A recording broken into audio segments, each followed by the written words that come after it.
Assalamualaikum warahmatullahi wabarakatuh. Perkenalkan, nama saya Nadia Dwi Inanda dengan NPM 2231050021. Di sini saya akan membuat video pembelajaran dengan materi kerajaan-kerajaan Islam di Jawa untuk memenuhi tugas mata kuliah Sejarah Islam Nusantara dengan dosen pengampu Bapak Agus Mahpudin Setiawan, Shum, Mhum.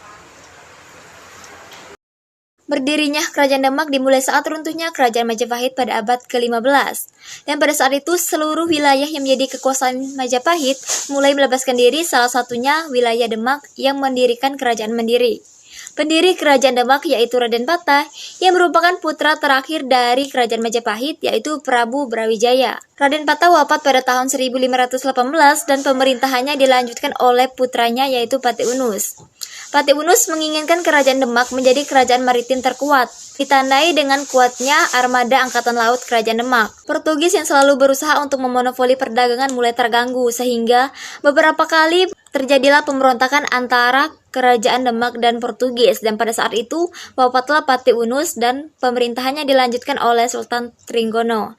Pada masa Sultan Trenggono ini, Kerajaan Demak mulai berhasil ke puncak kejayaannya. Pada saat itu, Sunda Kelapa, Tuban, Belambangan, Surabaya, Pasuruan, dan Malang mulai berhasil dikuasai. Dan tidak heran kalau Kerajaan Demak menjadi kerajaan terkuat di Pulau Jawa pada abad ke-16. Sultan Trenggono wafat pada saat pertempuran melawan Pasuruan dan pemerintahannya digantikan oleh Sultan Prawoto. Pada saat masa pemerintahan Sultan Prawoto mulai terjadi kekacauan. Banyak sejumlah keturunan raja bertikai ingin memperebutkan tahta Kerajaan Demak. Adapun beberapa peninggalan Kerajaan Demak yaitu pintu Glodek yang merupakan pintu yang dilengkapi dengan pahatan yang dibuat tahun 1466 oleh Ki Ageng Selo. Yang kedua ada Masjid Agung Demak yaitu di Jawa Tengah, dan yang ketiga ada Makam Sunan Kalijaga. Yang kedua, Kerajaan Pajang. Kerajaan Pajang merupakan kelanjutan dari Kerajaan Islam di Demak. Kerajaan Pajang didirikan oleh Jaka Tingkir. Ia merupakan menantu dari Sultan Trenggono yang diberikan kekuasaan pasca membunuh dan merebut Kerajaan Demak dari Arya Penangsang. Seluruh kekuasaan dan benda pusaka Kerajaan Demak dipindahkan ke Pajang. Jaka Tingkir mendapat gelar Sultan Hadiwijaya dan sekaligus menjadi raja pertama Kerajaan Pajang. Islam yang semula berpusat di pesisir utara Jawa atau Demak dipindahkan ke pedalaman, membawa pengaruh yang besar bagi penyebaran Islam. Politik juga mengalami perkembangan. Jaka Tingkir memperluas kekuasaannya ke arah timur. Pada tahun 1544, Jaka Tingkir mampu menguasai Blora dan Kediri pada tahun 1577. Karena Kerajaan Pajang sudah bersahabat dengan raja-raja di Jawa Timur, maka tahun 1581, Jaka Tingkir mendapat pengakuan sebagai Sultan Islam oleh raja-raja di Jawa Timur. Ketika Sultan Hadiwijaya berkuasa di Demak, Kerajaan Banten menjadi kesultanan yang merdeka di Kerajaan Demak. Raja pertamanya yaitu putra Syarif Hidayatullah, yaitu Maulana Hasanuddin. Jaka Tingkir memimpin kekuasaannya pada tahun 1587 dan meninggal pada tahun 1587 juga. Ia digantikan oleh Altra Pengiri, merupakan menantunya dari anak Sultan Prawoto. Altra Pengiri pada saat itu mendapat kekuasaan dan di Demak bersama dengan para pejabat lainnya dan pindah ke Pajang untuk menjadi pengganti Jaka Tingkir.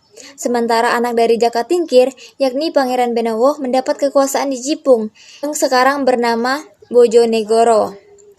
Pangeran Benowo merasa tidak puas dengan kekuasaannya, yakni menjadi penguasa di Jipung. Alhasil, ia menyuruh Senopati, pemimpin Mataram, untuk mengusir raja baru Kerajaan Pajang yaitu Altra Pengiri. Sehingga pada tahun 1588, ia berhasil menguasai Pajang, dan sebagai ungkapan terima kasihnya, Benowo memberikan hak dari warisan ayahnya untuk Senopati. Tetapi Senopati menolak, karena ia ingin tetap tinggal di Mataram. Senopati hanya meminta benda pusaka kerajaan saja. Berhubung Mataram pada saat itu sedang berproses menjadi kerajaan besar, Pangeran Benowo dikukuhkan menjadi Raja Pajang selanjutnya. Dan Kerajaan Pajang sepakat berada di bawah wilayah Kerajaan Mataram. Kerajaan Pajang berakhir pada tahun 1618. Yang ketiga, Kerajaan Mataram. Kerajaan Mataram ini menjadi salah satu kesultanan Islam yang berkembang pesat di tanah Jawa. Ada berbagai cara yang dilakukan penguasa kala itu, yakni mendirikan rumah ibadah, menerjemahkan Al-Quran ke dalam bahasa Jawa, dan mendirikan pesantren. Masa kejayaan berhasil didapatkan saat Sultan Agung Hanyokrokusumo menjadi raja. Pada tahun 1601, kerajaan dibawa oleh Mas Julang. Sayangnya, pada tahun 1613 ia meninggal dunia karena gugur dalam usaha ekspansi kerajaan Mataram. Selanjutnya, Sultan Agung Hanyokrokusumo menjadi raja terbesar dari semua pemimpin. Namun di tahun 1645 ia meninggal dunia karena usaha merebut Batavia. Peninggalan kerajaan Mataram yaitu Masjid Agung Gede dan kitab sastra Gending. Yang keempat, Kerajaan Cirebon. Kerajaan Cirebon ini didirikan sekitar abad 15-16 Masehi. Kerajaan Cirebon ini dikenal dengan nama Kesultanan Cirebon. Kata Cirebon berasal dari kata caruban yang artinya campuran.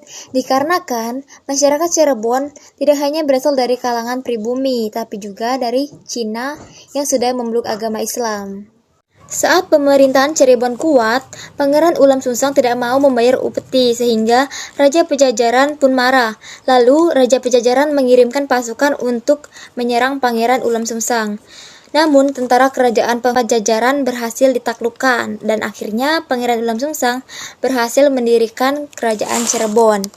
Ia memiliki keponakan bernama Syarif Hidayatullah yang merupakan seorang penyiar agama Islam.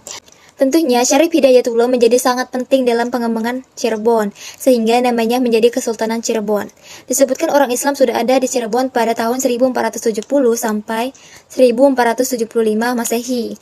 Berawal dari peran Syarif Hidayatullah atau dikenal dengan Sunan Gunung Jati, Islam dapat berkembang lebih luas ke daerah lain sekitar Jawa Barat. Yang kelima, Kerajaan Banten. Kerajaan Banten meliputi wilayah sebelah barat, pantai Jawa sampai Lampung. Kerajaan ini didirikan oleh Syarif atau Sunan Gunung Jati. Syarif Hidayatullah menguasai bagian barat pantai utara Jawa pada tahun 1526. Hal ini untuk menundukkan kerajaan Pajajaran. Daerah kerajaan Banten menjadi batu loncatan untuk menguasai Pajajaran dari barat ke timur.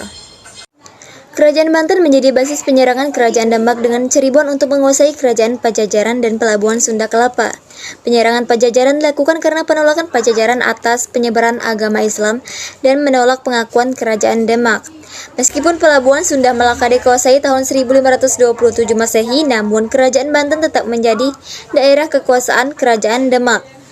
Ketika Sultan Hadiwijaya, hubungan diplomat ini diperkuat melalui pernikahan politik, yaitu antara Maulana Hasanuddin dan putrinya Raja Indraputra. Penguasa Banten selanjutnya yaitu Maulana Yusuf pada tahun 1570 sampai 1580 Masehi. Setelah Maulana Yusuf wafat, tahta kerajaan dipegang oleh Maulana Muhammad, yaitu masih berusia 9 tahun. Karena usianya masih sangat muda, pemerintahan itu dibantu oleh sebuah badan perwakilan. Pada tahun 1596, Maulana Muhammad memimpin Baiklah, sekian penjelasan dari saya tentang sejarah kerajaan Islam di Jawa. Terima kasih.